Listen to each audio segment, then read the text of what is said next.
Selamat datang, saya John Uwe dari kabarinews.com. Hari ini kami ada Pak Heri Utomo dan Ibu Ida Utomo.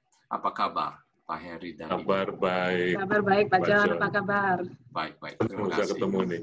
Ya. Pak Heri sama Pak Ibu Ida, ya, tolong beri latar belakang mungkin untuk pemirsa Kabari yang masih belum kenal. Silakan. Ya, jadi kalau biasanya saya dikenal sebagai diaspora ya, Presiden IDN United, kali ini barangkali yang kita soroti adalah academic background saya.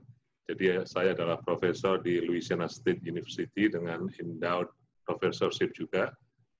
Saya menerima award, beberapa diantaranya punya 7 paten, dan juga sering menjadi chair di berbagai national and international conferences, menulis book chapter, kemudian juga artikel yang saya tulis lebih dari 150 scientific article. Kemudian karya-karya saya dan kami berdua juga sudah muncul di berbagai media di Amerika maupun TV, juga termasuk juga beberapa wawancara di TV Indonesia. Jadi saya kira sebagai profesor di LSU, saya ingin memperkenalkan diri sebagai wakil dari LSU sekalian Louisiana State University. Demikian Pak John. Dan Ibu, silakan. Ya, makasih Pak John. Saya rasa kurang lebih dengan Mas Heri ya. Saya juga mungkin banyak dikenal sebagai diaspora dan beberapa aktivitas di Indonesian Diaspora Foundation, non-profit filantropi organisasi. Tapi hari ini betul kita akan mencoba membagi atau share pengalaman dan expertise kita di bidang keakademisan. Saya sudah di US sejak tahun 88, tapi mulai bergabung dengan LSU di tahun 99, dan saat ini jenjang saya associate professor. Saya alumni Mississippi State University juga pada saat master degree. Selama keprofesoran saya ini, selain riset yang dilakukan dan nanti mungkin kita akan banyak diskusi lagi, saya juga aktif di graduate school, di graduate faculty, dan juga membantu Louisiana State University X Center di bidang global network. Dan selain itu, selain ya tentunya menulis seperti yang disampaikan oleh Mas Heri tadi, saya juga aktif sebagai editor di antara lain Journal of Plant Chemistry dan Journal of Chemistry dan juga Journal of Crop Science. Mungkin segitu dulu Pak John, nanti kita lanjut lagi. Pertama, terima kasih untuk membagikan video ya yang dikirim ke saya. Mari kita lihat yang pertama. Kalau Bapak sama Ibu mungkin juga bisa memberi informasi tentang apa ini, silakan. Jadi ini adalah penemuan yang pertama mengenai high protein rice di dunia yang berhasil dikomersialisasikan. Jadi bukan hanya dalam bentuk di lab aja, tapi juga sudah dikomersialisasikan. Itu awal mulanya tentunya dari pekerjaan di lab, kemudian menggunakan mutational breeding dan menggunakan DNA teknologi untuk menseleksi tanaman dengan kandungan protein yang lebih tinggi. Di sini kami tunjukkan beberapa step-nya.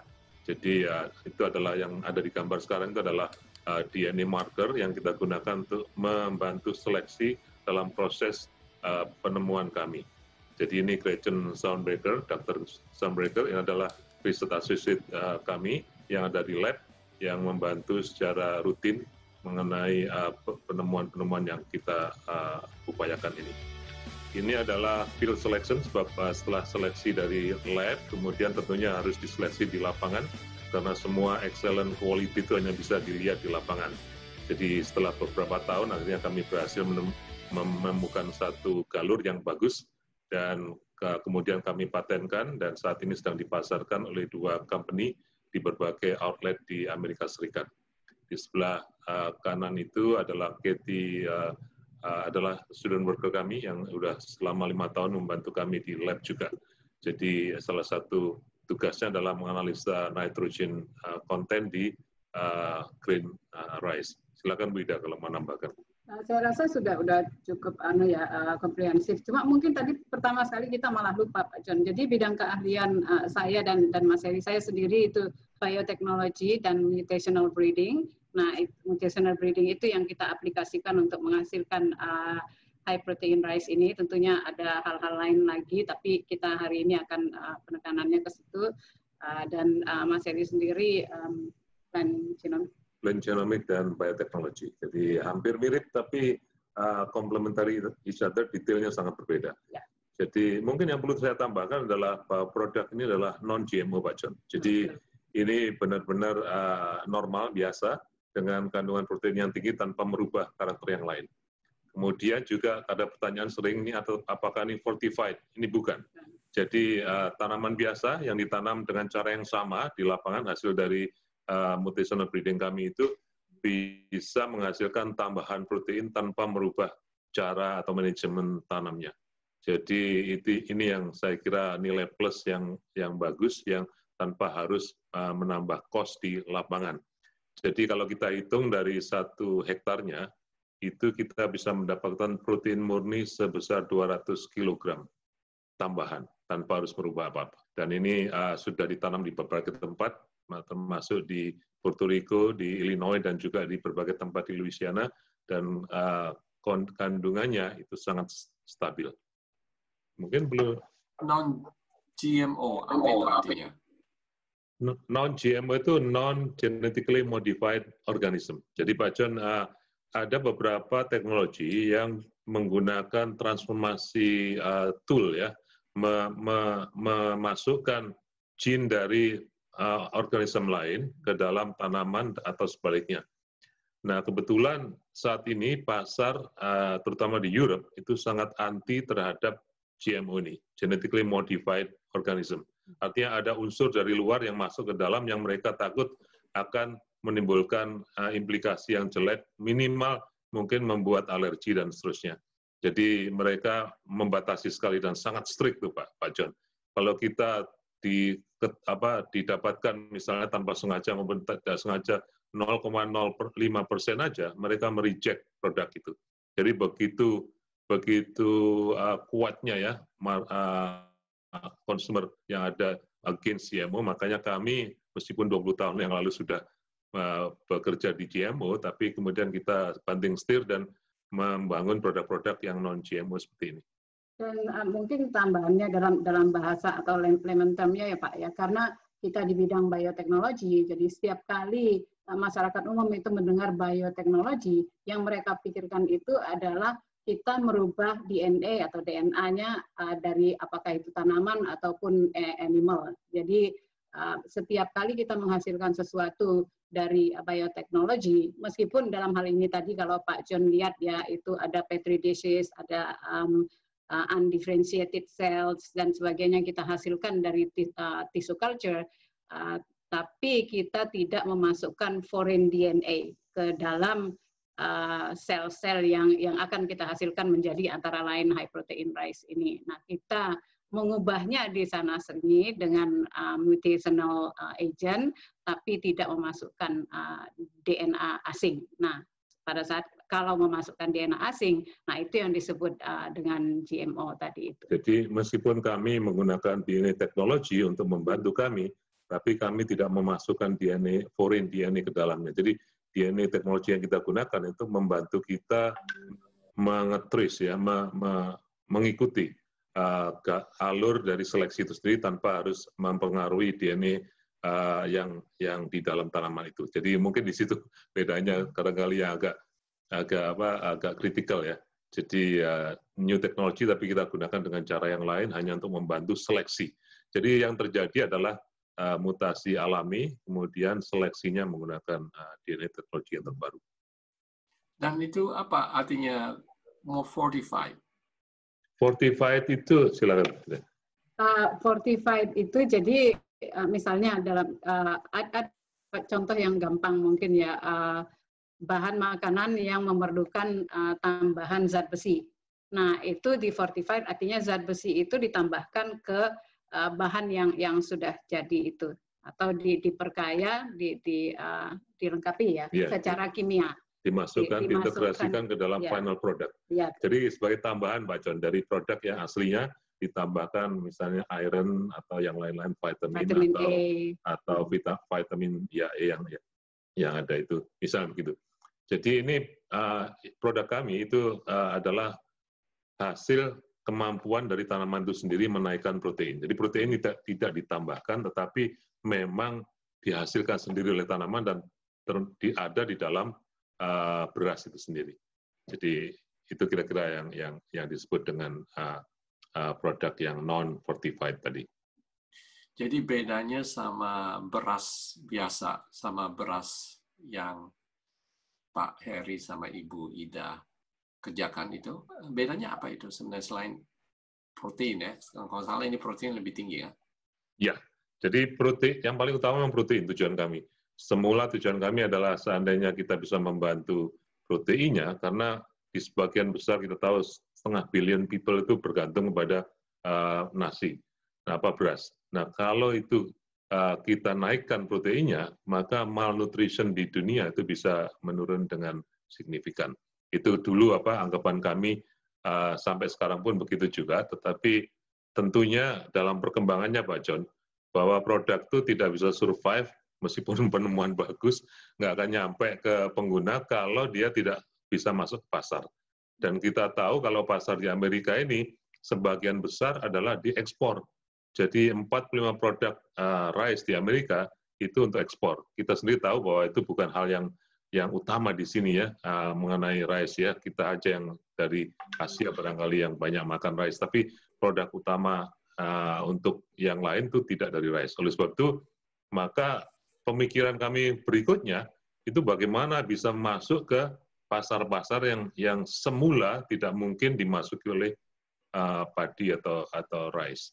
Jadi itu nanti yang akan kita terangkan pada sesi berikutnya nanti. Ya, Pak jadi John. mungkin itu nanti menjawab pertanyaan Pak John. Jadi selain protein, nanti apa lagi? Nah, ternyata Pak John, dengan lebih tingginya protein di rice yang dihasilkan oleh varietas ini, itu ternyata ada beberapa benefit lain yang dilihat, justru yang melihat sebetulnya ini semula pasar ya, dalam hal ini yang punya kontrak dengan kita. Ternyata misalnya brand oil-nya itu sangat bagus, dan kemudian kemungkinan besar sedang kita teliti ya, glycemic indeksnya misalnya lebih rendah, atau yang lain lagi ternyata dengan tingginya protein di dalam rice ini yang biasanya lebih rendah, dengan tingginya protein dalam rice ini itu bisa dibuat untuk flour untuk roti misalnya. Jadi seperti kalau misalnya roti dibuat dari tepung beras biasa ya Pak, itu akan keras. Tapi sudah kita coba, itu student kami di master degree itu sudah mencoba bahwa ternyata roti yang dibuat dari high protein rice ini itu sama rasanya dengan kalau Pak John biasa ini whole wheat bread ya, misalnya begitu Pak. Jadi sehingga yang tujuan kita semulanya itu menaikkan protein di dalam varietas ini atau di dalam padi ini, itu ternyata rantaiannya akan panjang nanti ini, termasuk antara lain yang sedang gencar-gencarnya sekarang misalnya Beyond Meat. Jadi bagaimana protein itu didapatkan dari tanaman, bukan tanaman atau yang lain-lainnya selain dari animal misalnya. Kira-kira gitu Pak John. Ya, saya nambahin sedikit aja mengenai baking industry ini. Jadi rice itu kan gluten free. Sementara gluten free itu kan masalah yang cukup lumayan di sini. Jadi kalau kita bisa menggabungkan antara baking industry dengan gluten free market, itu market yang besar sekali, $6 billion market. Jadi dalam keadaan seperti ini barangkali inovasi yang diperlukan karena konvensional atau biasanya beras itu tidak bisa masuk ke sektor baking industry ini. Tapi dengan perubahan konsistensi dan karakteristik dari baking quality high protein tadi, itu memungkinkan satu saat dalam waktu yang dekat ini untuk bisa menjadi alternatif gluten free baking product seperti muffin maupun roti. Sudah kita coba di New Orleans kemarin dan kita berikan tes kepada random pada peserta conference, mereka tidak bisa membedakan antara rice muffin dengan wheat muffin. Jadi ini good news buat kita semua. Dan sementara masyarakat looking for itu gluten free karena mereka tidak alergi terhadap yang gluten tadi. Dan kebetulan rice naturally gluten free. Itu kira-kira salah satu yang mendorong kami untuk penemuan yang berikutnya. Dan tentu tren tadi seperti Bu Ida katakan itu beyond meat. Kita tahu sekarang ada beyond impossible burger. Jadi ada semacam sentimen mereka mencari alternatif protein yang berasal dari tanaman dibandingkan dengan hewan. Tidak akan bisa mengalahkan atau menghapuskan daging yang normal, tapi pemakai yang health conscious-nya tinggi untuk mencari alternatif plant-based meat ini, dan ini adalah kesempatan yang baik juga untuk masuk ke market. Kalau orang ya ingin diet ya, biasanya direkomendasi untuk high in protein and less untuk carbohydrate. Nasi salah satu yang karbohidratnya tinggi, bukan? Iya, betul. Ya, betul. Makanya tentu kami tidak bisa mengubah karbohidratnya ya, karena itu adalah ciri khas dari grain atau rice atau apapun namanya wheat kan. Jadi dia bukan kedelai, bukan yang lain. Jadi kalau yang high protein itu pasti legume kedelai. Tetapi ada beberapa hal yang kita bisa lakukan dengan membuat perubahan-perubahan, misalnya glycemic index-nya itu kita turunkan. Jadi beberapa starch yang susah untuk didigest, jadi itu juga bisa kita seleksi sehingga meskipun secara umum karbohidratnya tinggi, tetapi digestion rate-nya itu menjadi menurun sehingga kita tidak mengalami spike, Pak John. Jadi sebagian besar glycemic index itu karena spike glukos atau sukrusnya tinggi, maka badan kita mengeluarkan insulin untuk mengimbanginya dan begitu turun dengan cepat karena semua diproses dengan cepat oleh badan kita, insulin ini masih terus ada di dalam sistem, dan itu yang merugikan tubuh kita. Nah, makanya salah satu topik kajian atau penelitian yang berikutnya itu adalah lowering glycemic index dengan meningkatkan high resistant starch-nya. Jadi kira-kira itu, Pak John. Jadi untuk mengadres masalah ini. Jadi benefit juga untuk yang diabetic ya, hopefully. Betul, ya, betul. Oke, kita nonton yang video berikut ya. Silakan. Oke, silakan. Jadi dalam video ini kita akan ada 3 target research yang kita lakukan, yaitu pertama adalah health baking product tadi yang sudah kita terangkan, kemudian juga yang kedua mengenai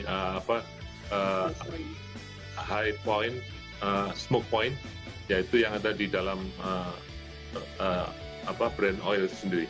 Jadi high smoke point dari oil brand ini itu sangat bermanfaat untuk para pengguna frying, like kayak Kentucky Fried Chicken atau sebangsa itu atau deep fry, karena dengan high smoke point ini itu tidak mudah untuk didegradasi selama digunakan sebagai frying oil tadi.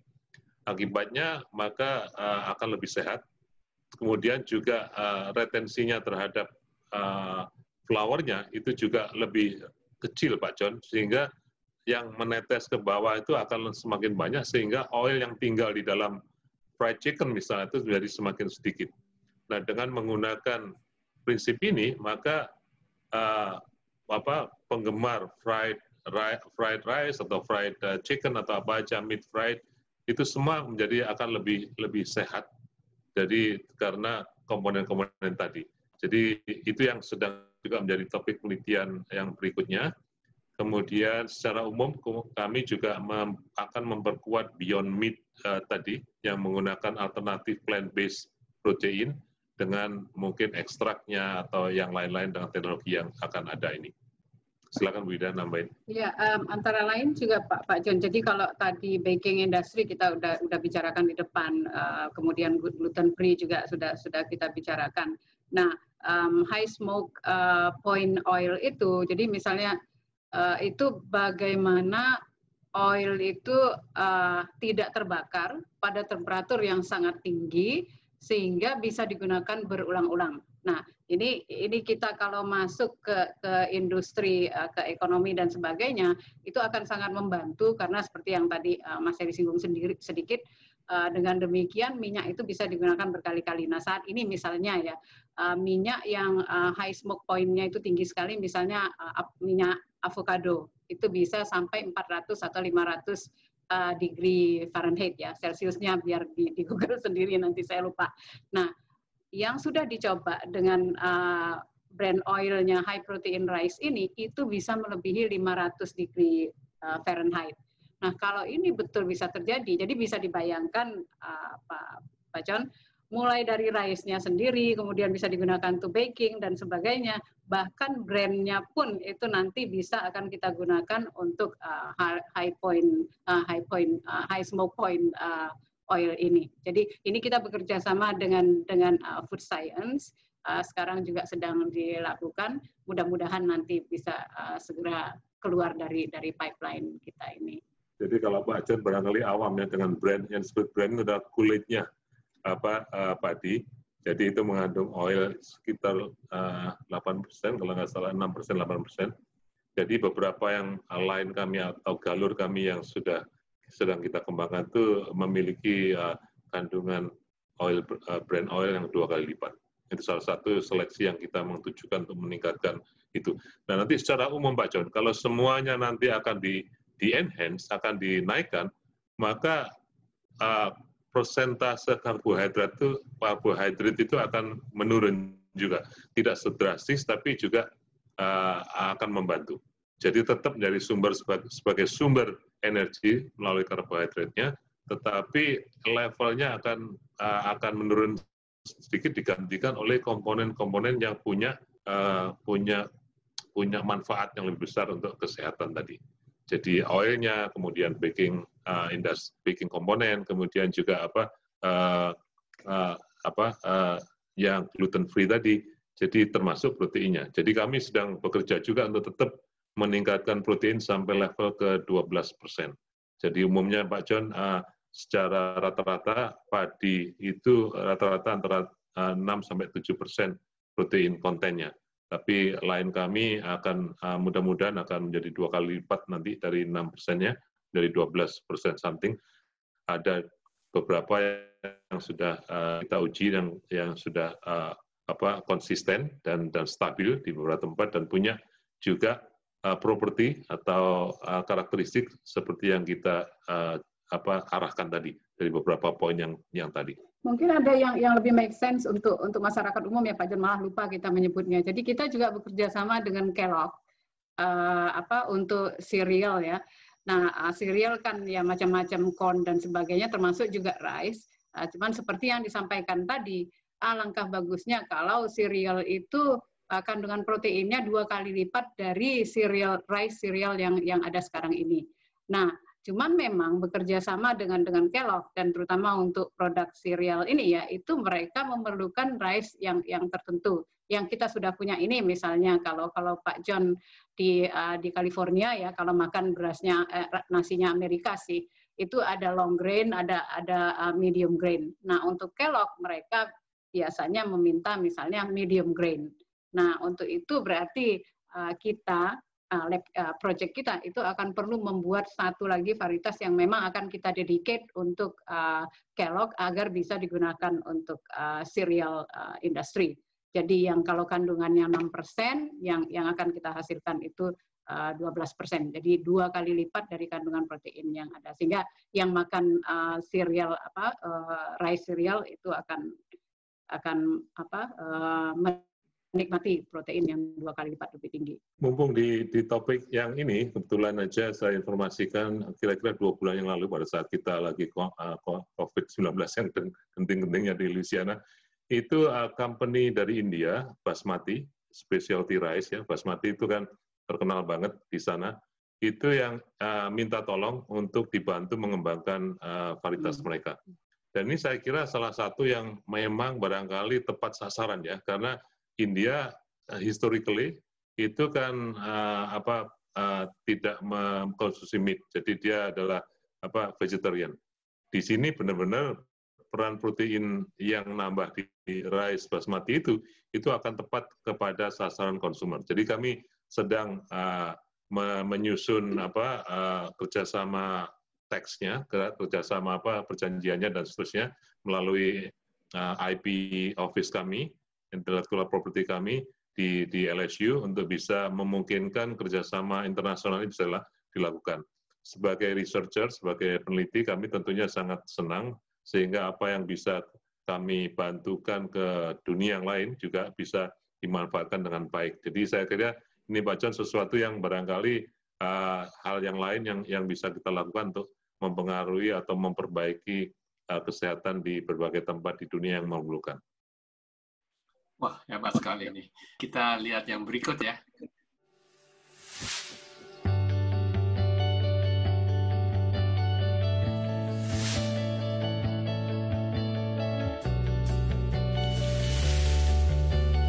Jadi secara biasanya itu ya, kalau jadi seorang peneliti atau researcher, itu kita terpaku pada kegiatan di lab, menemukan hal-hal yang baru, ditulis, kemudian naik pangkat, jadilah profesor.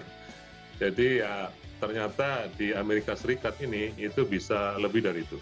Jadi asalkan kita selalu memikirkan kemana ini produknya, apa yang perlu dilakukan. Jadi begitu kami udah menemukan high protein rice, tentunya kita patenkan dan setelah itu kita license-kan ke company. Company kemudian mengurus pemasaran dan mereka karena ini baru, mereka juga harus membangun line of product dan juga pemasarannya. Jadi di sini tampak di sini bahwa akhirnya apa yang kita lakukan di lab itu mempengaruhi cara menangani produk ini di lapangan dan mereka juga bisa meneruskan harapan kami agar produk ini bisa dimanfaatkan melalui commercial application of it. Jadi yang video tadi menunjukkan bahwa kegiatan di lab itu bisa melimbah ke kegiatan nyata di lapangan, kerjasama dengan petani secara komersial, dan juga kita time to time tuh mereka perlu bantuan kita untuk memberikan suggestion apa yang terbaik buat mereka. Jadi kita juga sering juga kayak tes rasa ya, di sana sini kita pernah juga meng-host perusahaan ini untuk bisa ngetes di antara orang-orang Indonesia apakah mereka suka dengan tes yang di high protein rice kita dan seterusnya. Jadi ini sekedar gambaran aja bagaimana penelitian itu yang dari nol kemudian menemukan caranya untuk bisa sampai ke market dan juga bisa memberi keuntungan kepada petani dan juga tentunya kepada kita juga. Jadi kira-kira begitu untuk memberi gambaran bahwa yang semula di Indonesia itu barangkali kita kalau peneliti itu dianggap tentunya di lab sebagai tikus-tikus lab atau yang kutu buku dan seterusnya, kemudian mungkin miskin ya karena juga tidak dihargai. Nah di sini kita memberikan contoh bahwa itu bisa kita ubah di Amerika ini, dan saya kira teman-teman yang dari Indonesia, saintis baru, saintis muda, barangkali ini hanya memberikan contoh pada kawan-kawan kita atau adik-adik kita untuk bisa melakukan hal yang serupa dan sangat prospektif. Saya kira itu Pak John. Mungkin tambahan sedikit aja Pak John. Jadi memang dengan sendirinya peneliti-peneliti atau saintis di US ini memang diharuskan untuk bisa melihat beyond penelitian di lab, beyond penelitian di lapangan kalau tanaman dan sebagainya. Karena memang mungkin Pak John sendiri tahu bahwa university itu sebetulnya roda ekonomi dari state. Jadi kita memang harus menghasilkan sesuatu yang bisa kita pikirkan kemudian, oke, pemasarannya bagaimana? Oke, kemudian apa memang ini dibutuhkan oleh klientel kita dan sebagainya. Nah, sehingga memang pada saat kita duduk di lab, meskipun yang kita kerjakan DNA dan sebagainya, yang kita pikirkan ada nggak nanti yang beli ini, ada nggak nanti yang memerlukan. Itu yang pertama. Kemudian yang kedua, sebagian besar juga dari cost ya, artinya budget yang kita pakai di lab kita atau di project kita, apalagi sekarang Pak John, itu kita diharuskan untuk misalnya research associate, apakah student worker atau student kita sendiri, itu kita hasilkan dari grant kita. State itu semakin mengurangi allowance ya, state semakin mengurangi allowance ke university, sehingga para profesor ini, apalagi kalau riset dan sebagainya atau membiayai student, itu harus datang dari grant. Nah, sehingga dengan demikian memang produk yang kita hasilkan itu memang sesuatu yang dibutuhkan oleh apakah perusahaan atau masyarakat pada umumnya. Gitu kira-kira Pak John. Jadi dari IP atau intellectual property yang dihasilkan itu sebagian juga masuk ke university sebagai income university. Jadi kami juga ikut membantu dari segi itu juga untuk bisa memberikan return yang lumayan ke university. Dan apakah produk ini sudah masuk ke pasar Amerika ya? Saya dengar tadi ya. Sudah Okay. Pak. Jadi kalau ada dua ya? Ada dua. Jadi kita sebagai saintis itu mengeluarkan apa yang kita sebut dengan varietas. Nah, varietasnya ini kami beri nama Frontier. Tapi kemudian kita license-kan ke company atau ke individual atau ke farmer dan sebagainya.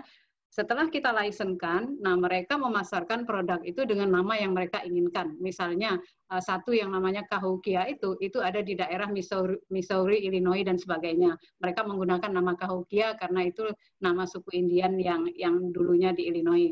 Nah, kemudian di Louisiana sendiri untuk pemasaran di selatan itu mereka menggunakan nama Prairie Acadian Rice. Nah, Prairie Acadian ya Acadian karena masyarakat di sini menamakan dirinya Acadian.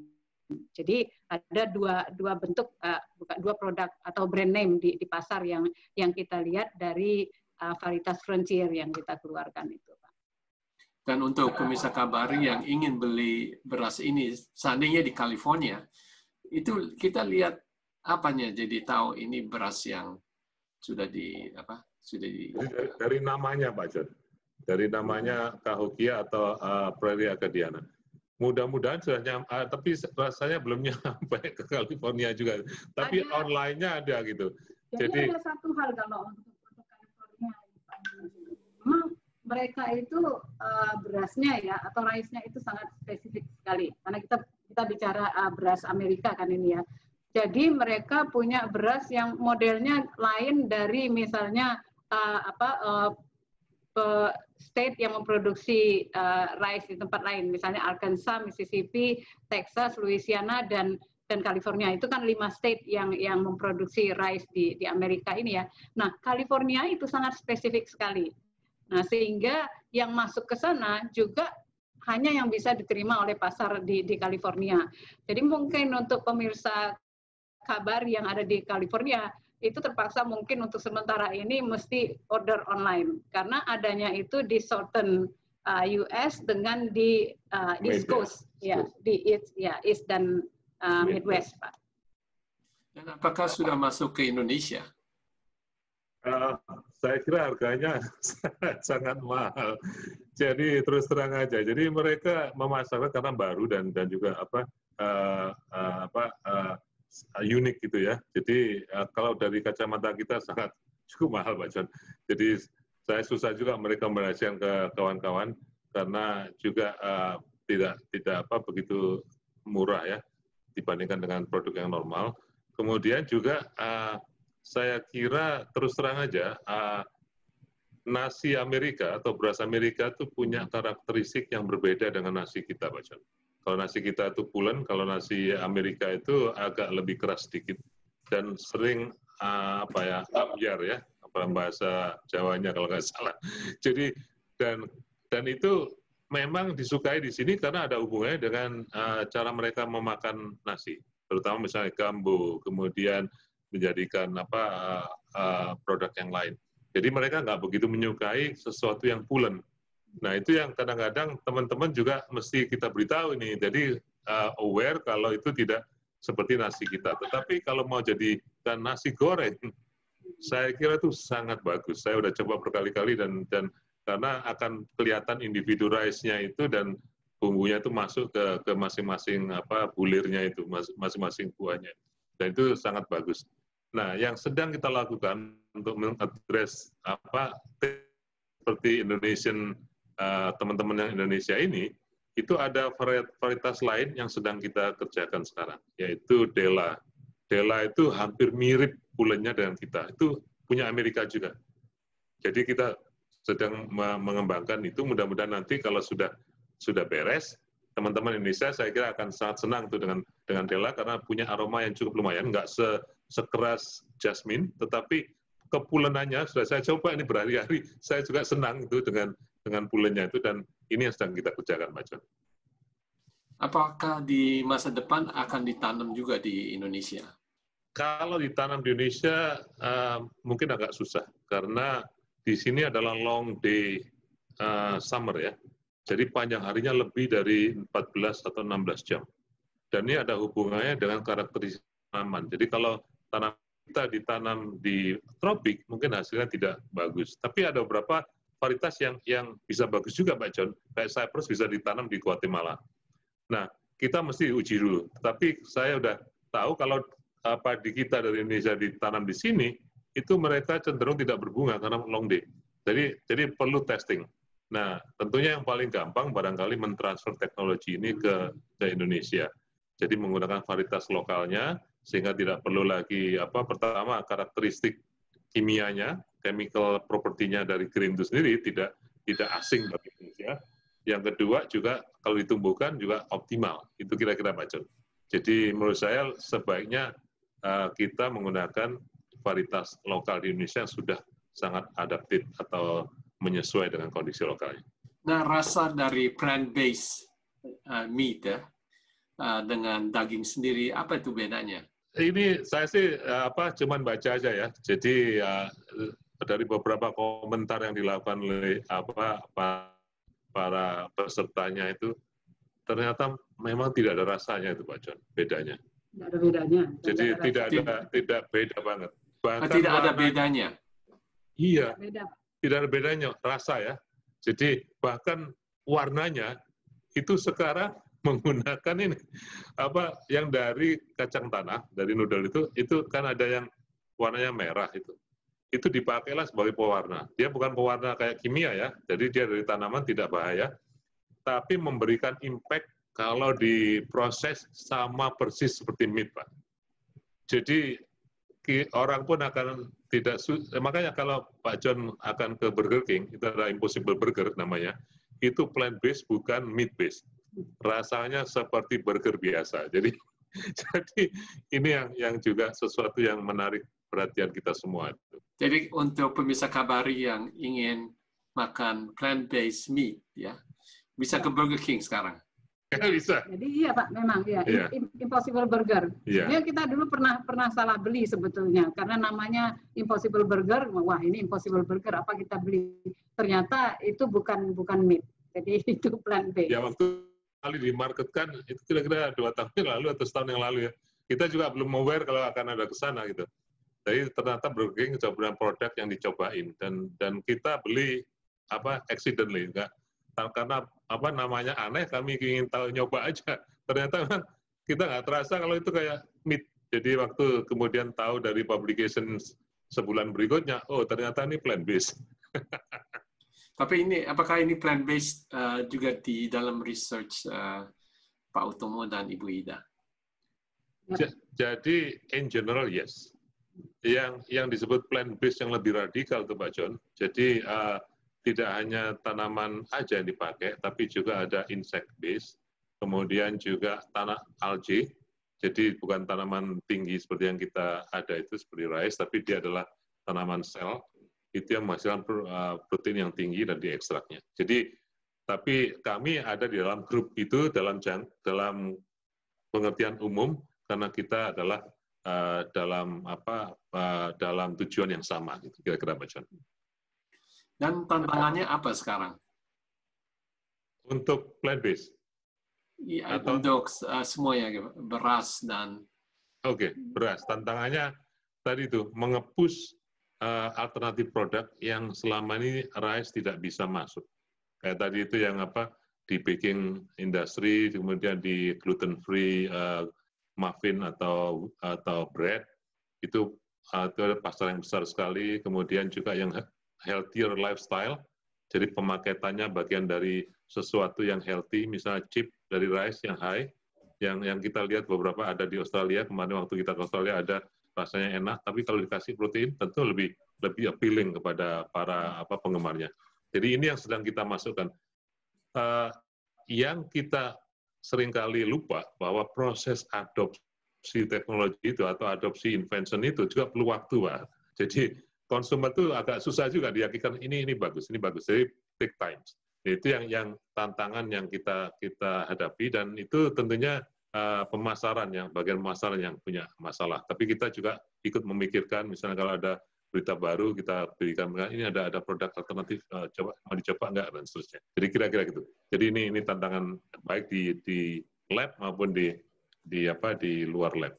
Jadi mungkin tantangannya ya tidak sekedar bagaimana kita mengantisipasi nanti di pemasaran dan sebagainya, ya apa yang akan terjadi. Kadang-kadang ya simply misalnya ya Pak John ya, ini sekarang ini musim-musimnya politik, mungkin saya singgung dikit. Kadang-kadang ya politik juga, misalnya kita lihat di Beyond Meat aja, di plant-based burger aja, atau plant-based meat misalnya, itu mereka dari orang-orang meat ini itu akan bilang, loh kalau itu bukan meat ya jangan bilang, jangan pakai kata meat, nggak boleh itu. Nah jadi bahkan Impossible Burger misalnya bilang ini plant-based meat, nah meat-nya nggak boleh dipakai. Nah itu sama juga, kita juga misalnya pada naturally rice itu bukan, atau any cereal grain ya Pak ya, itu bukan bahan makanan yang high protein, sehingga kita nggak boleh menggunakan misalnya high protein, harus menyebut higher protein. Jadi untuk itu aja susah. Terus yang kedua misalnya, iya kalau pemasaran pasar mintanya banyak, tapi kemudian siapa yang tanam? Nah, dari sisi petani sendiri itu sudah macam-macam lagi masalahnya. Misalnya nanti siapa yang mill-nya atau apa ya, memproses rice-nya. Karena mereka bilang, oh ini bukan rice biasa, ini high protein. Miller nggak mau campur-campur. Jadi tantangan kita memang lebih banyak di luar. Sehingga memang mungkin tadi udah disebutkan oleh Mas Heri bahwa memang sebagai saintis, yaitu dia, kita nggak bisa hanya di lab aja. Jadi kita juga harus memikirkan ini nanti keluarnya bagaimana klientel kita. Jadi Pak John, itu bahkan perangnya termasuk perang word, istilah ya, yang tadi itu udah menjadi sesuatu yang political dan legal juga. Jadi itu pertarungan di lawsuit dan seterusnya. Kemudian juga betul, produk ini kan khusus, jadi harus asli. Makanya kemudian mailer yang ngerjakan processingnya itu harus dedicated dari satu produk aja, tidak dicampur ke tempat lain. Nah, ini juga menimbulkan beberapa hal yang perlu selesaikan. Kemudian juga petani yang umum juga akan nanya, untuk saya apa nih? Kok semuanya untuk petani tertentu dan juga untuk mailer-mailer dan yang sudah di luar itu industri. Padahal kita kan dari penelitian di sini. Jadi apa yang kami dapatkan itu juga harus kita address, Pak. Jadi ada protes begitu, dan ini tentunya bagian dari kedepannya.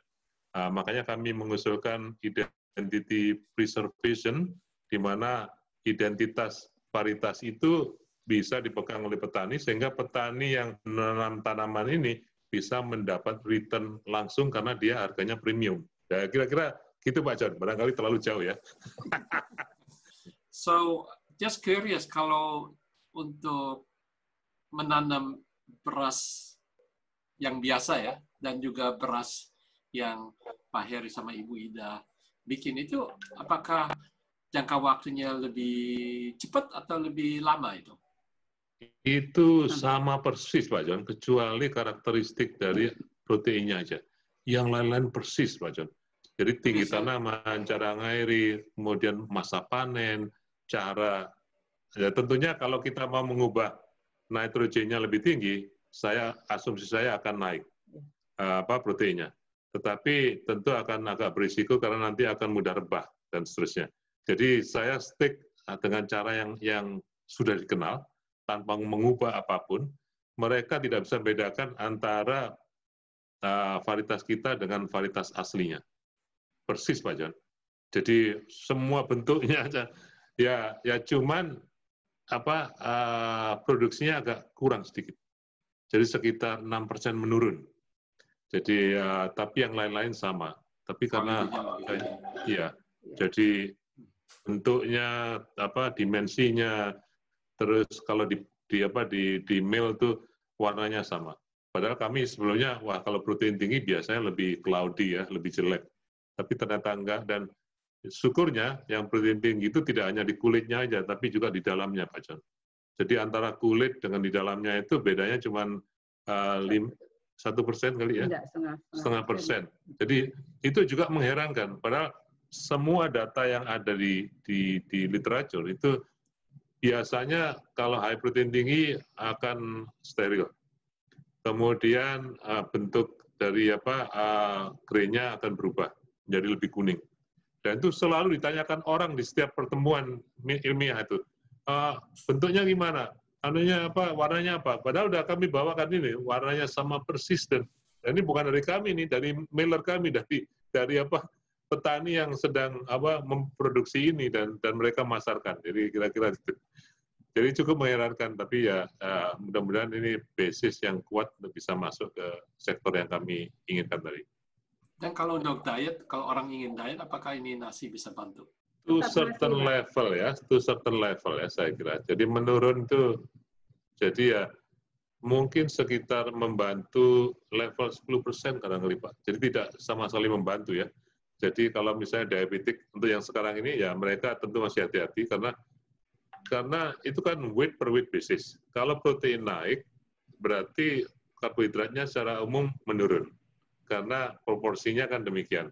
Nah, menurunkan itulah yang kemudian membantu sedikit.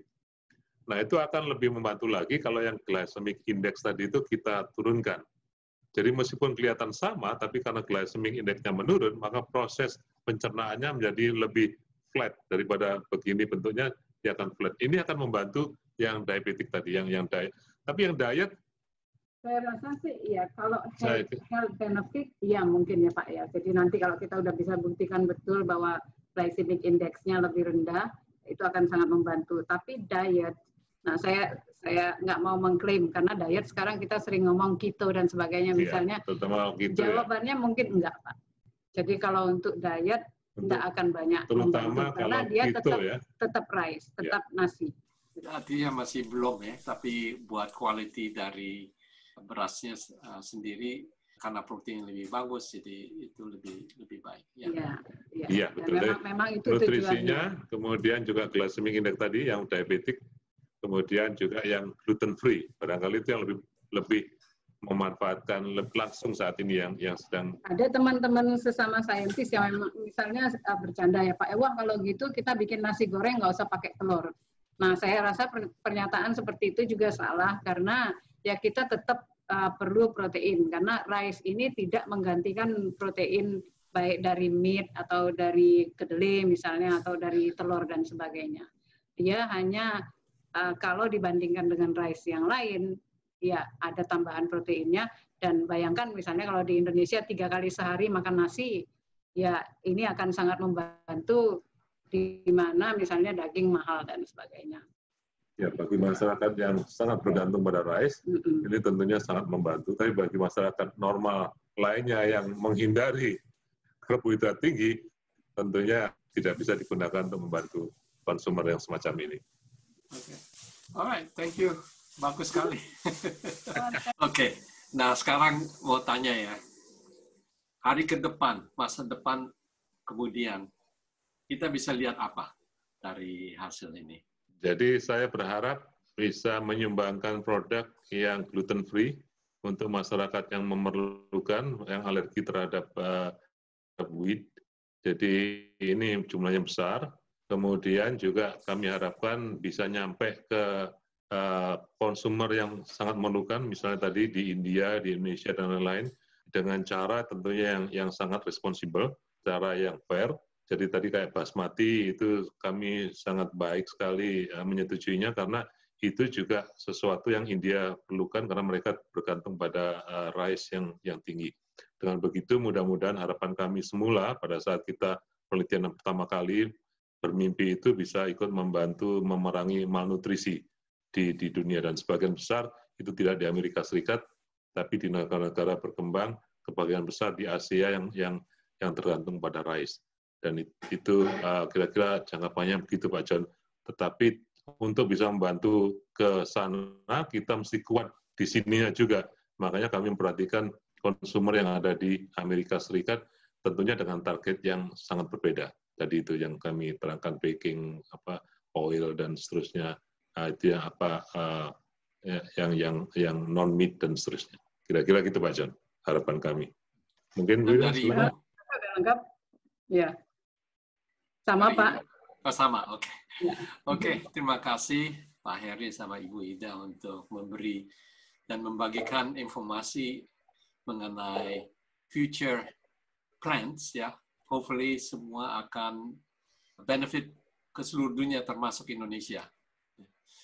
Dan untuk pemirsa Kabari, saya John Wee, sekian dulu dan jangan lupa untuk subscribe Kabari YouTube. Thank you, sampai kita berjumpa lagi. Terima kasih banyak Pak John. Terima kasih Pak John. Selamat pagi.